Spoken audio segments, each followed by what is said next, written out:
Ушундай сом нерсе чаңдап турат куда. Бул сиздикиби? Бул жердеги баардык нерсенин баары меники.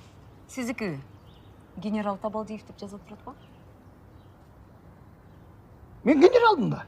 Мен сизди бизнесмен деп уккам. Жок, эми эч кимге айтпаш керек да, бул мамлекеттик тайна деп коем.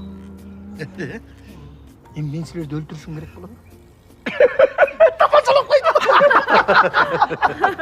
Эми баардык генералдын баары азыр бизнесмен болуп кеткен.